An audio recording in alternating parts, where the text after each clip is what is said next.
Hello guys. आज के question series में हम ये वाला क्वेश्चन करेंगे। ठीक है, अगर आपके पास कोई क्वेश्चन डाउट हो, ठीक है, तो मेरे को आप मेरी मेल आईडी पर मेल कर सकते हो। देखो, अब ये वाला क्वेश्चन क्या बोल रहा है। A current from an AC source bifurcates into two branches A and B. इसका मतलब होता है बाइफरकेट्स मतलब डिवाइड हो रहा है, दो टुकड़ों में बट रहा है। ठीक है, into two branch A and be in parallel.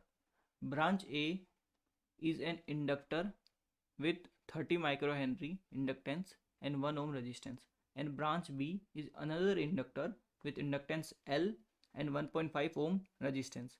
For the ratio of current in the branch to be independent of supply frequency, value of L should be. तो देखो, पहले इस क्वेश्चन के अकॉर्डिंग मैं एक सर्किट बनाता हूँ। ठीक है, तो देखो, ये मैंने एक करंट सोर्स बना दिया। ठीक है, स्टार्टिंग लाइन ही देख लो, a current source from an AC source. तो ये आपका क्या है, करंट सोर्स है। ठीक है, और ये आपका दो पार्ट में डिवाइड हो रहा है, यानी दो ब्रांच बन रही है इससे। ठीक है, तो ये लो, मैंने पहली ब्रांच बना ली, अगेन ये दूसरी ब्रांच, दोनों में एक इंडक्टर और एक रेजिस्टेंस बोला है उसने। क्लियर है, तो ये लीजिए, ये ए ब्रांच है मेरी और ये मेरी बी ब्रांच है। क्लियर है, यहाँ पे ये करंट में मान लेता हूँ आई, और ये हो जाएगी ए ब्रांच में आई ए, ये हो गया आई बी। क्लियर है, अब देखो, इसने जो ए ब्रांच है इसमें बोला इंडक्टेंस आपका है 30 माइक्रो हेनरी, रेजिस्टेंस है आपका 1 ओम, और जो ब्रांच बी है उसमें इंडक्टेंस बोला एल और रेजिस्टेंस बोला उसने 1.5 ओम। तो अब इसने बोला है कि आप क्या करिए, रेशियो ऑफ करंट, यानी देखो आई बी अपॉन आई ए, या फिर आप आई ए अपॉन आई बी बोलो, ये बेसिकली क्या हो जाए, फ्रीक्वेंसी के इंडिपेंडेंट हो जाए, इंडिपेंडेंट ऑफ जो भी आपकी फ्रीक्वेंसी है। ठीक है, तो ये चीज़ करने के लिए आपको एल की क्या वैल्यू रखनी पड़ेगी सर्किट में, कि आपका ये जो करंट रेशियो है ये फ्रीक्वेंसी के इंडिपेंडेंट हो जाए।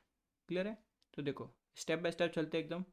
देखो, पहला जो ए ब्रांच है तो उसका इम्पेडेंस क्या है, Z A equals to 1 + J omega L one. यहाँ पे ये एल वन की वैल्यू 30 माइक्रो हेनरी है। क्लियर है, अब जेड बी जो सेकंड ब्रांच है उसका क्या है, resistance 1.5 ohm plus Z omega L two. यहाँ पे ये जो एल है इसको मैं यहाँ पे एल टू लेके चल रहा हूँ। ठीक है ना, बिकॉज दोनों ही इंडक्टर है, यहाँ तो कोई डाउट नहीं है। अब देखो, देयरफॉर अगर मैं करंट जो ए ब्रांच है उसकी वैल्यू निकालता हूँ तो कैसे निकलेगी, जो भी आपका वोल्टेज है डिवाइडेड बाय जो भी आपका इम्पेडेंस है। सिमिलरली अगर मैं ब्रांच बी का करंट निकालता हूँ तो क्या होगा, जो भी आपका वोल्टेज है, सिंस पैरेलल में दोनों, तो वोल्टेज दोनों के अक्रॉस सेम रहेगा। ठीक है, तो जेड बी, या तो कोई डाउट नहीं है। अब मेरे को रेशियो निकालना है करंट का, तो लो देखो, आई ए अपॉन आई बी, क्या आ जाएगी वैल्यू, देखो वोल्टेज से वोल्टेज कैंसिल हो जाएगा और ये सिंपल आपका बन जाएगा Z B divided by Z A. Clear है, अब जेड बी की वैल्यू कितनी है, 1.5 plus J omega L two divided by Z A की वैल्यू कितनी है, 1 plus J omega L one. अब देखो, इसको सॉल्व करने के लिए क्या करेंगे, कॉन्जुगेट। ठीक है, जो नीचे वाली क्वांटिटी है उसका कॉन्जुगेट लेंगे, तो ये आपका हो गया कॉन्जुगेट से ऊपर नीचे मल्टीप्लाई। तो इसको देखो, जब मल्टीप्लाई करेंगे तो आपके पास क्या बचेगा, देखो 1.5 plus J omega L to. Clear है, ये आपका मल्टीप्लाई होगा 1 minus J omega L one divided by 1 plus J omega L one multiply 1 minus J omega L one. या तो कोई डाउट नहीं है, इसको सिंपल मल्टीप्लाई करेंगे। ठीक है, तो ये बन जाएगा आपका, देखो 1.5 plus J omega L to. ठीक है, यहाँ पे मल्टीप्लाई कराओ सिंपल इसको, फिर हो जाएगा माइनस जे 1.5 ओमेगा एल वन। क्लियर है, again minus, plus minus minus हो जाएगा, यहाँ पे ये हो जाएगा जे का स्क्वायर ओमेगा का square L one and L two. Clear है, सिंपल मैंने मल्टीप्लाई किया है, कोई कॉम्प्लिकेट नहीं है यहाँ पे। ठीक है, नीचे भी सिमिलरली मल्टीप्लाई करूँगा तो देखो यहाँ पे क्वांटिटी देखो नीचे, दोनों सेम चीज़ है, ठीक है। तो ये क्या, ए प्लस बी और ए माइनस बी, तो इसका फॉर्मूला बनता है ए स्क्वायर माइनस बी स्क्वायर। तो ये हो जाएगा 1 का square minus omega square L 1 का स्क्वायर, ठीक है। यहाँ पे ये 1 हो जाएगा एल 1 का स्क्वायर। यहाँ तक कोई डाउट नहीं है। अब देखो आपका जो रेशियो है करंट का, यानी आई ए डिवाइडेड बाय आई बी, इसकी वैल्यू देखो क्या बन गई, सिंपल 1.5, ठीक है। यानी जितनी भी सिंपल टर्म है उसको एक साथ ले रहा हूँ, और जो जे वाली टर्म है उनको एक साइड ले रहा हूँ। तो यहाँ पे देखो ये क्या माइनस का है, और यहाँ पे जे स्क्वायर है, तो जे स्क्वायर की वैल्यू होती है -1, तो ये हो जाएगा प्लस का। सो मैंने प्लस लिखा यहाँ पे, ठीक है। ओमेगा स्क्वायर L1 L2, ये होगी आपकी रियल वाली क्वांटिटी, ठीक है। अब बचा क्या, जे वाली, तो यहाँ पे जे वाली क्वांटिटी ले लेता हूँ, तो माइनस जे को कॉमन ले लिया मैंने, अंदर बच जाएगा 1.5 ओमेगा L1, क्लियर है, माइनस ओमेगा L2। रियल और इमेजनरी दोनों देखो सेपरेट कर ली मैंने।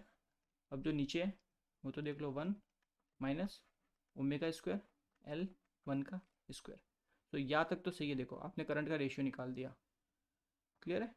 अब आप चाहते हो, बेसिकली क्वेश्चन में बोल रहा है कि जो करंट का रेशियो है ये फ्रीक्वेंसी पे डिपेंड ना करे, तो आप खुद ही सोच के बताइए कि ये रेशियो फ्रीक्वेंसी पे कब डिपेंड नहीं करेगा, जब आपका जो इमेजनरी पार्ट है वो ज़ीरो के इक्वल हो जाएगा, क्लियर है। तो देखो देयरफॉर, तो देखो for the ratio to be independent of frequency the imaginary part should be zero. तो यहाँ पे देखो इमेजनरी पार्ट कौन सा आपका, ये जे वाली टर्म, ठीक है। तो ये जीरो के इक्वल होनी चाहिए। तो सिंपल देखो यहाँ पे कर लेते हैं 1.5 omega L1 minus omega L2 should be equal to zero. But आपको क्वेश्चन में वैल्यू किसकी पूछी है, L2 की।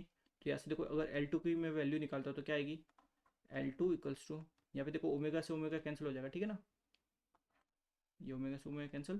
तो ऐसे देखो अगर मैं L2 की वैल्यू निकालता हूँ तो वो मेरे आ रही है 1.5 L1। तो इसको मैं सॉल्व करता हूँ, 1.5 इंटू L1 की वैल्यू कितनी है 30 माइक्रो हेनरी। तो यहाँ से अगर मैं L2 की वैल्यू निकालता हूँ तो इसको मल्टीप्लाई करूँगा सिंपल। तो देखो 1.5 है, पॉइंट कैंसिल हो जाएगा, बेसिकली पॉइंट्स उड़ेगा तो नीचे 10 आएगा, और 10 से एक जीरो ही कैंसिल हो जाएगा, ठीक है। तो 15 इंटू 3, तो ये आ जाएगा आपको 45 माइक्रो हेनरी, ये आपका आंसर हो जाएगा।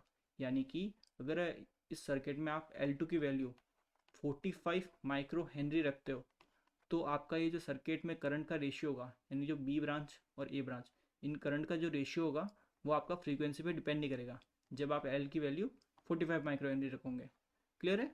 ये एक अच्छा क्वेश्चन है और इम्पॉर्टेंट क्वेश्चन भी है, क्लियर है।